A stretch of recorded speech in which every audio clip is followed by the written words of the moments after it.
السلام عليكم ورحمة الله وبركاته ورداتي، كيفاش راكم؟ نتمنى تكونوا بخير.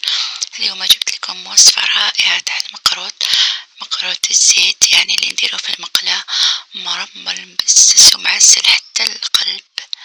شوفوا شحال طري، وصفة ناجحة 100%. يعني اللي ما تعرفش كامل دير المقروط راح تنجح في هذه الوصفة. اتبعوا الوصفة حتى الآخر، وما تنسونيش حبيباتي باللايك للفيديو والاشتراك في القناة.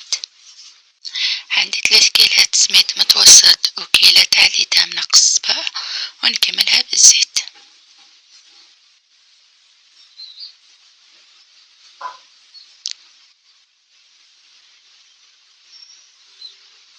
نزيد لهم 2 مغارف معمرين فارينة ونخلطهم مليح مع سميد.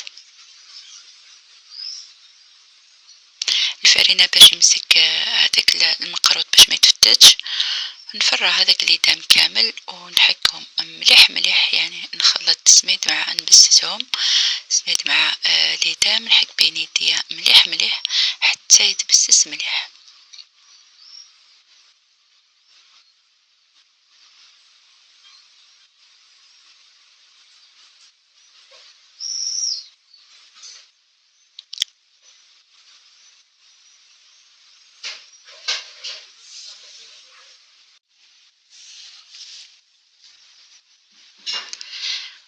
وكي ندير هذه الكرة نلقاها متماسكة، نعرف بلي راه مبسس مليح المقروط تاعي، يعني ما خصوش ليدام. فوالا، دوكا نروح للغرس تاعي نديرلو شوية جلجلان ونديرلو مزهر وحده ولا مزهر مخلط مع الماء، كل واحد والذوق تاعو. نعجنو مليح مليح ونديرلو شوية زيت ولا مارغرين كيما تحبي، يعني على حسب الذوق تاعك.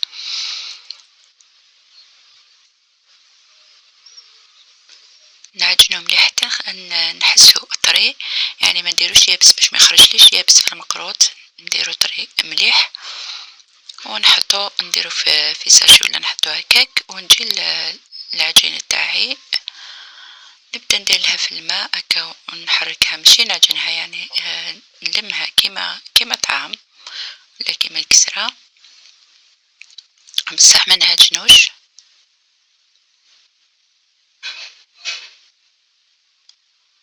فوالا،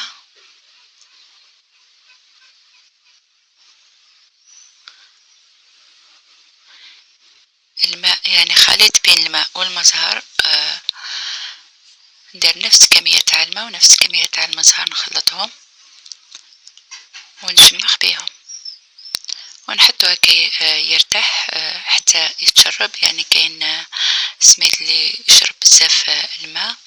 اذا لقيتو يابس العجينة يابسة شوية، يعني نزيد لها الماء، سينو نديرها طرية شوية باش نقدر نشكل المقروط تاعي هكا. وندير لي بودان تاع الغرس،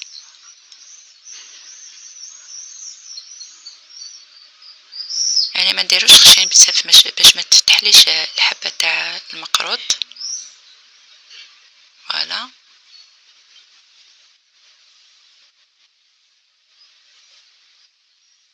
كاين اللي يحبوا المقروط يجي معمر بالغرس، وكاين اللي ما يحبوش يلقاو يعني الغرس هذاك. نجيب هكا لي بول تاع المقروط تاع العجين وندير الغرس لداخل.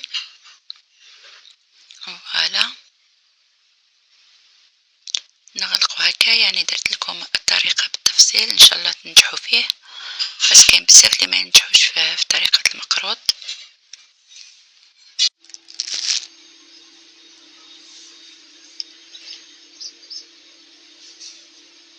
نقسمو هكا باش ندير يعني نص نص باش ما يتعبنيش في الخدمة.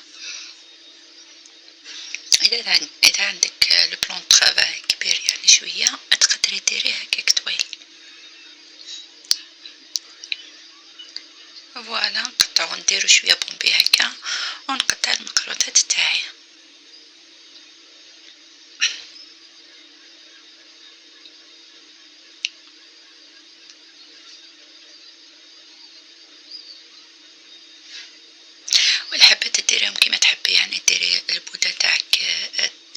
جديد ولا يعني إذا تحبي المقروط تاعك يجو صغار ولا تحبيهم كبار كيما تحبي. فوالا نحاول نسكمهم هكا باليد.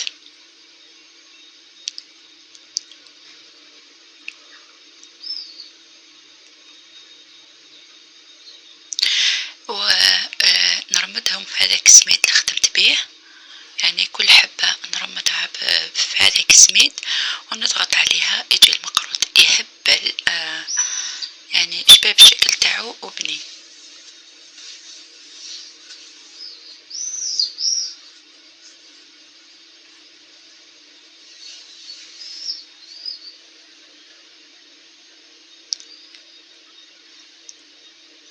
فوالا نرمدها هكا في السميد هذاك ونضغط عليها شوية باش يشد، ومن بعد كي نقليه يجي الشكل تاعو هايل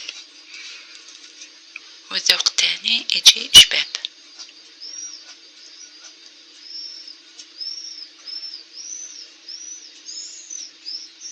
فوالا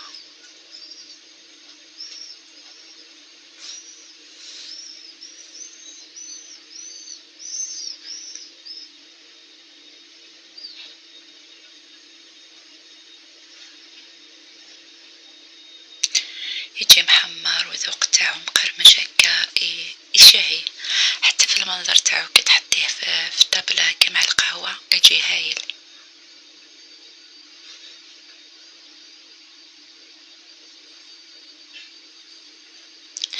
اذا شفتي بلي جاك يعني جربتي شوية جاك مبسس، يعني جاك يتفتت في المقلاة ولا ديريلو بياض بيضة. هذا لاسوس تاني باش ما يعني اذا ما درتيلوش الفارينة ديريلو بياض بيضة يتمسك كما يقولوا وما يتفتتلكش في المقلاة.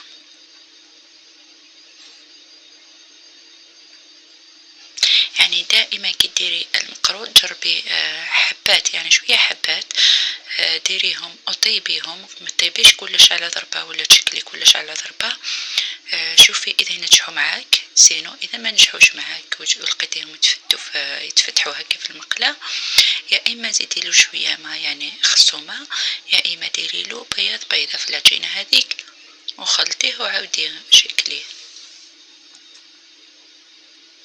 كان يديروا هذيك الغلطة يعني يشكلوا كامل المقروط تاعهم بعد باش يروحوا يطيبوا هكا. يعني اذا لقيتي يتفتتلك ما عندك ما ديري، لازم تعاودي تفتحيهم تنحي الغرس هذاك وتنحي متقدريش، دونك شكلي شوية حبات وطيبيهم ومن بعد باش تكملي.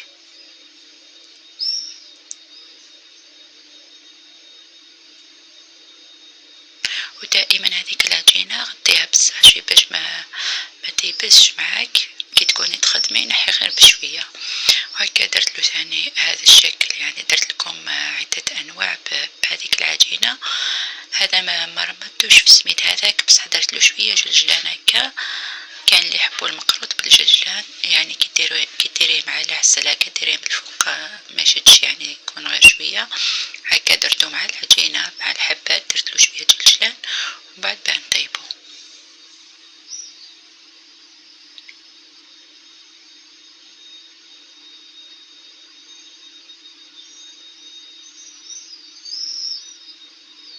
ويبقى المقروط سلطان المائدة كما نقولوا، يعني في كامل المناسبات ولا في كامل المائدات تاع القهوة يبقى المقروط هو.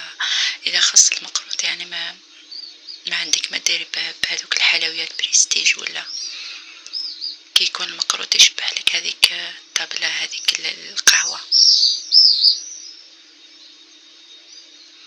وهذا درتو شكل ثاني زينتو يعني هكا بالموس ولا بفرشيطة ديري له خطوط هكا يجي شباب ثاني. هذا ما درتلوش ما رمتوش في السميد، زينتو برك هكا بالموس.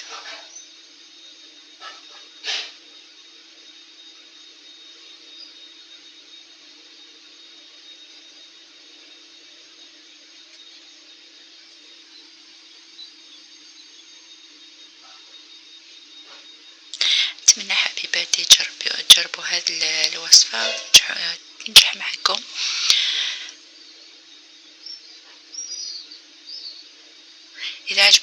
وصفة، بارتاجيو لا فيديو باش يعني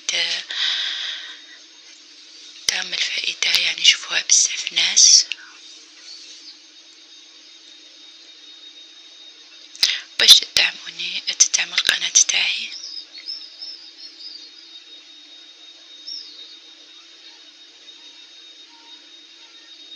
وحطوا لي رايكم في التعليقات، حطوا لي يعني واش الوصفات اللي تحبوا نحط لكم،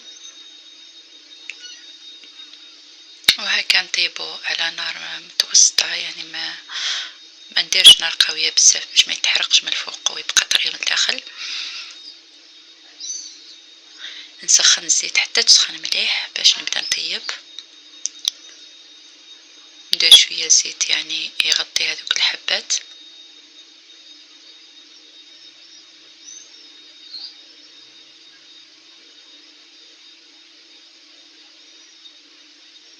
يعني الأحسن ديري بزاف الزيت باش ما تقلبيش هذيك الحبة باش ما تتفتلكش، طيبي يعني طيب من التحت ومن الفوق.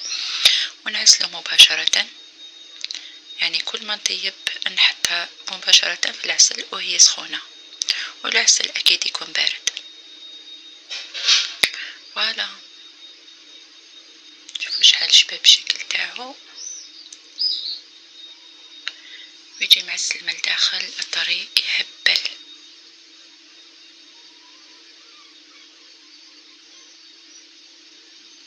اتمنى حبيباتي تكون عجبتكم لاغوسيت هذه، تجربوها وتنجحوا فيها. ما تنسونيش حبيباتي باللايك للفيديو، اللي مازال مشتركش في القناة تشتركي في القناة وفعلي زر الجرس باش يوصلك الجديد. نخليكم في امان الله وحفظه، مع السلامة.